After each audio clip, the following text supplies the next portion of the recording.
শেষ হয়ে গিয়েছে আজকের স্ম্যাকডাউনটি। বলা যায় যে আজকের স্ম্যাকডাউনটি অনেক ইন্টারেস্টিং ছিল। আর আজকে স্ম্যাকডাউনটি হয়েছিল সৌদি আরবিয়াতে।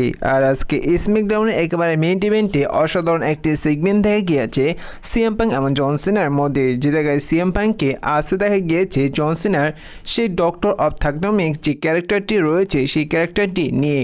তো আজকের স্ম্যাকডাউনে কী কী হলো সে সম্পর্কেই জেনে নেওয়া যাক। আজকের স্ম্যাকডাউনের শুরুতে আসতে দেখা যায় কোডরসকে। এমন কোডরস তিনি রিংয়ে এসে যখন প্রোমো কাট করবে তার আগে থিম সং প্লে হয় র্যান্ডি অর্টন এবং কোডরসের মধ্যে একটি প্রোমো কাট দেখা যায়। আর বন্ধুরা, আপনাদের আরও একটি বিষয় জানাইছি, আজকে যেহেতু স্ম্যাকডাউনটি সৌদি আরবিয়াতে হয়েছিল সে জায়গায় আধা ঘন্টার জন্য লোডশেডিংয়ের প্রবলেম দেখা গিয়েছে। তো তেমন কিছু দেখা যায়নি কোডরস এবং র্যান্ডি অর্টনের মধ্যে কী প্রোমো কাট হয়েছে। তো যতটুকু হয়েছে ততটুকুই আপনাদের বলছি। সে জায়গায় র্যান্ডি অর্টন এসে র্যান্ডি অর্টন বলে যে সৌদি আরবিয়ার সমস্ত দর্শকরা তোমরা হয়তো এবার মানি নেটওয়ার্কে দেখেছো জেউসো কোডরসের ম্যাচ, দেখেছো স্ম্যাকডাউনে স্যামিজিন এবং র্যান্ডি অর্টনের ম্যাচ। তো এই দুটোটা ম্যাচে কিন্তু পারফরমেন্স ভালো ছিল দুটো রেস্তারে, স্যামিজিন এবং জেউসো অসাধারণ রেস্তার। এমনকি কোডরস এবং জেউসো যে ম্যাচটি ফাইট করেছে আমি আশা করি যে এই ম্যাচটির জন্য তারা একটা অ্যাওয়ার্ড পাক। এখন কথা হচ্ছে যে আমি কোডরসকে একটি কথা বলতে চাই, কোডরস তুমি কিন্তু গ্রেটেস্ট, তুমি আমার ফ্রেন্ড, তুমি একজন অসাধারণ রেস্তার, তুমি ফিনিশ করেছো তোমার স্টুডেন্ট, কিন্তু এবার কালকে যে নাইট অফ চ্যাম্পিয়নের তোমার আমার কিং হওয়ার জন্য ম্যাচ হতে যাচ্ছে সে জায়গায় কিন্তু আমি তোমাকে ডিস্ট্রয় করে কিং হব। সে জায়গায় আমি তোমাকে কে ভাই কে হিসাবে সেটি দেখবো না। তো সে জায়গায় সম্ভবত তেমন একটি প্রোমো কাট দেখা গিয়েছে কোডরস এবং র্যান্ডি অর্টনের মধ্যে। তো সে জায়গায় তাদের সেগমেন্টে তেমন কোনো কিছুই দেখা যায়নি। তারপর দেখা যায় যে স্ম্যাকডাউনে জেউসো এবং জেফ কফের মধ্যে একটি সিঙ্গেল ম্যাচ।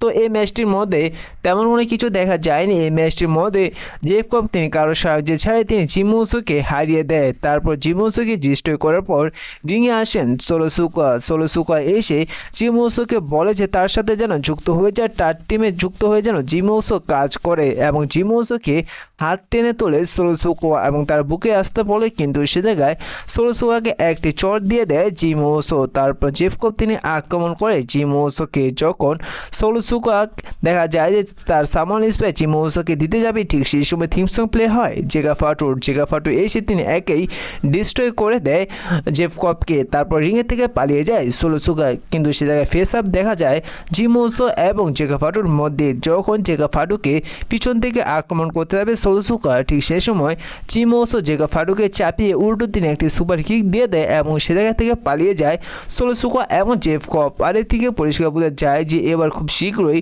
জিমি উসো এবং জেগা ফাটু তার একত্র হয়ে কাজ করতে চলেছেন ট্যাগ টিম হয়ে স্ম্যাকডাউনে। পরবর্তীতে ওমেন্সের একটি ইউএস টাইটেলের ম্যাচ দেখা যায়। সেই ম্যাচটি দেখা যায় জেলিনা ভেগার সাথে জুলিয়ার মধ্যে। তো এই ম্যাচটির মধ্যে দুজনের পারফরমেন্স ভালো ছিল, কিন্তু এটা যেহেতু সৌদি আরবিয়াতে হতে যাচ্ছে আর আপনাদের জানিয়েছিলাম যে এবার যেহেতু একটি 3টি টাইটেলের ম্যাচ হতে যাচ্ছে এই স্ম্যাকডাউনে, যার কারণে এই জায়গায় কোনো না কোনো টাইটেল চেঞ্জ দেখা যেতে পারে। তো তেমনটাই দেখা গিয়েছে এইবার ইউএস টাইটেলের হাত বোতল হতে দেখা গিয়েছে যে জুলিয়ার তিনি জেলিনা ভেগাকে হারিয়ে তিনি নতুন ইউএস চ্যাম্পিয়ন হয়ে গিয়েছে। এখন আপনারা যেমন দেখছেন যে যেভাবে এনএক্সটি রেসলার মেন রোস্টার আসার পর ডাব্লিউডাব্লিউ তাদের যেভাবে বুকিং দিচ্ছে, বলা যায় যে মেন রোস্টারের রেসলারগুলোকে ডিস্ট্রয় করে দিচ্ছে একবারে ডাব্লিউডাব্লিউ। তারপর দেখা যায় যে ওমেন্সের একটি সেগমেন্ট, সেই সেগমেন্টটি দেখা যায় আজকা এবং জেটকালের মধ্যে। আপনারা যেমন জানেন যে এবার নাইট অফ চ্যাম্পিয়ন পেয়ার ভিউতে এদের মধ্যে ফাইনাল ম্যাচ হতে যাচ্ছে কুইং হওয়ার জন্য, যার কারণে ডাব্লিউডাব্লিউ এদের সেগমেন্টে রেখেছে আজকের স্ম্যাকডাউনে। তো সে জায়গায় দেখা যায় যে আজকা তার জাপানি ভাষায় কথা বলে আর অপরদিকে জেটকালি তিনি ইংলিশে কথা বলে। সে জায়গায় আজকা বলেছিল যে জেটকালিকে তুমি যতই শক্তিশালী রেস্তার হও না কেন তুমি আমার সামনে কৌশলে টিকবে না, আমি তোমাকে সেই কৌশলের মাধ্যমে এবার তোমাকে নাইট অফ চ্যাম্পিয়ন পেয়ার ভিউতে হারিয়ে আমি নতুন 2025-এ কিং হয়ে যাব, তারপর হয়ে যাব চ্যাম্পিয়ন। তো এদের মধ্যে প্রোমো কাট চলতে থাকে, ঠিক সেই সময় আসেন নিয়মি এসে বলে যে তোমরা কিং হওয়ার জন্য ফাইট করে, কিন্তু আমার কাছে এমন একটি পাওয়ার রয়েছে আমি চাইলে যে কাউকে চ্যালেঞ্জ করে দিতে পারি, যে কাউকে উপরে মানি দ্য ব্যাংক ক্যাচিং করে চ্যাম্পিয়ন হয়ে যেতে পারি। এমনকি জেটকালিকে উদ্দেশ্য করে বলে যে আমি চেয়েছি তোমার প্রিয়াঙ্কা বেলার মধ্যে বন্ধুত্ব ফাটল দেওয়াতে আমি সেটা করে দেখিয়েছি, এবার আমি চ্যাম্পিয়ন হবো এই বলে রিংয়ের কাছে যায়। সে সময় জেটকালি তিনি আজকাকে ধাক্কা দিয়ে তিনি আক্রমণ করে দেয় নিয়মি। পরবর্তীতে আজকা উঠে তিনি জেটকালিকে আক্রমণ করে দেয়। তো ডাব্লিউডাব্লিউ এদের সেগমেন্টটি যেভাবে রেখেছে, তো আমার মনে হয় যে এবার আপডেটকালে তিনিও 2025-এর কুইন হতে পারে। তো আপনাদের কি মনে হয় অবশ্যই কমেন্ট করে জানিয়ে দিবেন। পরবর্তীতে একটি ম্যাচ দেখা যায়, সেই ট্যাগ ম্যাচটি দেখা যায় রে ফিনিক্স আন্ড্রাদের সাথে ডিওয়ের মধ্যে। তো বলা যায় যে এই ট্যাগ ম্যাচটি একটি অসাধারণ ম্যাচ ছিল। দুটো টিমের পক্ষ থেকে অনেক ফিনিশার দিতে দেখা গিয়েছে, তবুও কোনো টিম হারার জন্য প্রস্তুত ছিল না।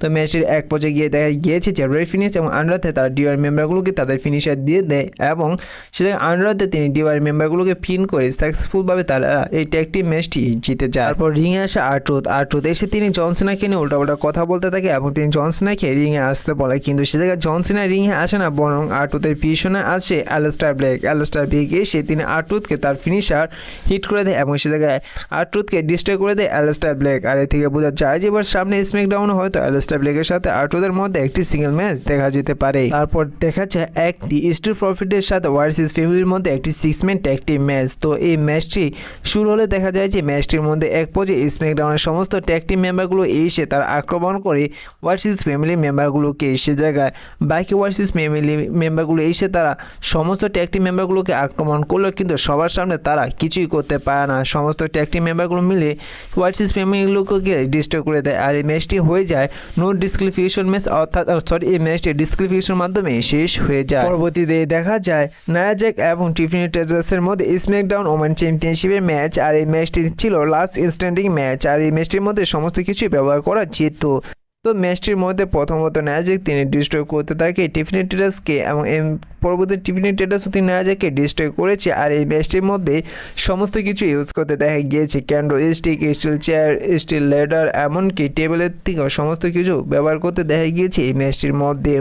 তো ম্যাচটির এক পর্যায়ে গিয়ে দেখা যায় যে যখন নায়া জ্যাক এবং টিফানি টেডার্স দুজনে ডিস্ট্রয় হয়ে থাকে, ঠিক সেই সময় নিয়মি তার মানি ইন দ্য ব্যাংক ক্যাশিং করতে আসেন, কিন্তু সে জায়গায় দেখা যায় যে টিফানি টেডার্স নিয়মিত মানি ইন দ্য ব্যাংক ক্যাশিং করতে দেয় না, উল্টো টিফানি টেডার্স তিনি নিয়মে সেই মানি ইন দ্য ব্যাংকটি নিয়ে তিনি উল্টো নিয়মিকে ডিস্ট্রয় করে দেয় এবং সেই মানি ইন দ্য ব্যাংকটি নিয়ে তিনি ডিস্ট্রয় করে দেয় নায়া জ্যাককে এবং দুজনকে একেবারে আক্রমণ করে এবং দুজনকে ডিস্ট্রয় করে দেয়। পরবর্তীতে নায়া জ্যাক তিনি যে টেবিলটি বিছিয়েছিল রিংয়ের নিচে সেই টেবিলের উপরে নায়া জ্যাককে ফেলে দেয় টিফানি টেডার্স এবং সেটার কারণে কাউন্টডাউন হয় এবং যেটার সুযোগ নিয়ে টিফানি টেডার্স সাকসেসফুলভাবে তার চ্যাম্পিয়নটি রিটেন করে নেয়, অর্থাৎ তার টাইটেল দিয়ে রিটেন করে নেয়। তারপর দেখা যায় যে রিংয়ে আসেন জন সিনা রিংয়ে এসে প্রোমো কাট করেন। তিনি মাইক হাতে নিয়ে বলে যে সৌদি আরবিয়ার সমস্ত দর্শকরা তোমরা আমাকে দেখো এই চ্যাম্পিয়নশিপটি, কারণ আমাকে আর কয়েকদিন পর দেখতে পারবে না দেখতে পারবে এই টাইটেলটি, কারণ আমি লাস্ট চ্যাম্পিয়ন ডাব্লিউডাব্লিউতে আর আমি রিটায়ার্ড হওয়ার সাথে সাথে এই টাইটেলটি নিয়ে আমি রিটায়ার্ড হয়ে যাব,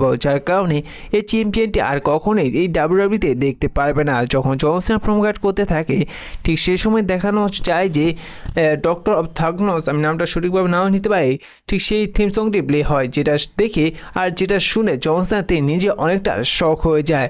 সেখানে দেখা যায় যে সিএম পাঙ্ক জন সিনা সে পুরনো ডক্টর অফ থাগনমিক সেই ক্যারেক্টারটি নিয়ে আসেন এবং তিনি ক্যারেক্টারটি প্লে করে আসেন, সেই থিম সংয়ের সাথেও আসেন, যেটা দেখে জন সিনা অনেকটা শক হয়ে যায়। তারপর রিংয়ে যায় সিএম পাঙ্ক, রিংয়ে তিনি মাইক হাতে নিয়ে তিনি জন সিনার মতন সে র্যাপার গাইতে থাকেন, জন সিনাকে নিয়ে উল্টাপাল্টা কথা বলতে থাকেন। সে জায়গায় সিএম পাঙ্ক তিনি জন সিনাকে বলেছি, তুমি আমাকে সেই গত সপ্তাহে আমার পাওয়ার বম্বটি কপি করেছো তুমি আমার সেই প্রোমো কার্ডটি, যার কারণে তুমি বর্তমানে অনেক ট্রপে রয়েছো, তুমি হয়ে গিয়েছো অনেক স্লো মোশন, তুমি সমস্ত কিছু কপি করে আসো, তুমি বলো নিজে বেস্ট, আসলে তুমি বেস্ট নয়, আমি হচ্ছি বেস্ট। তোমাকে আন্ডারটেকার বলেছিল তুমি নাকি গ্রেটেস্ট, কিন্তু তুমি মোটো গ্রেটেস্ট নয়। তোমাকে একটা কথা বলি, তুমি যেভাবে ডাব্লিউডাব্লিউতে ফেল হয়ে এসেছো, তুমি ফেল হয়ে গিয়েছো হলিউডে, তুমি যদি বাতিস্তার সামনে দাঁড়াও, তুমি বাতিস্তার সামনে কিছুই না, কারণ তুমি একজন ফেল। আর তুমি আর মাত্র 6 মাস রয়েছো ডাব্লিউডাব্লিউতে, এই 6 মাসের পর তুমি ডাব্লিউডাব্লিউ ছেড়ে চলে যাবে, তার কিন্তু আমি ডাব্লিউডাব্লিউতে থাকবো, এই ডাব্লিউডাব্লিউটি আমি চালাবো, আমি এই ডাব্লিউডাব্লিউটি পরবর্তীতে কন্ট্রোলে করবো, কারণ আমি হচ্ছে বেস্ট ইন দ্য ওয়ার্ল্ড। তুমি সবসময় কপি করে আসো এবং তুমি ফেল হয়ে যাবো। আর এবার নাইট অফ চ্যাম্পিয়ন বিআরবিউতে আমি তোমাকে হারিয়ে দিব, আমি হব নিউ আনডিসপিউটেড চ্যাম্পিয়ন। এমনকি সে জায়গায় জন সিনাকে নিয়ে অনেক উল্টা কথা বলেছেন, অনেক কিছু বলেছেন। আজকে স্ম্যাকডাউনে সিএম পাঙ্ক বলা যায় যে এই সেগমেন্টটি একটি অসাধারণ সেগমেন্ট ছিল আজকের এই নাইট অফ চ্যাম্পিয়ন বিআরবিউর আগে স্ম্যাকডাউনটি। আর ডাব্লিউডাব্লিউ এত ইন্টারেস্টিং করেছে কারণ আজকে স্ম্যাকডাউনটি ডাব্লিউডাব্লিউ সৌদি আরবিয়াতে অনুষ্ঠিত করেছিল। তো আজকের স্ম্যাকডাউনটি আপনাদের কেমন লাগলো আসলে কমেন্ট করে জানিয়ে দিবেন। বলা যায় যে আমার পার্সোনালিভাবে বলতে গেলে আজকে স্ম্যাকডাউনটি অনেক ইন্টারেস্টিং ছিল।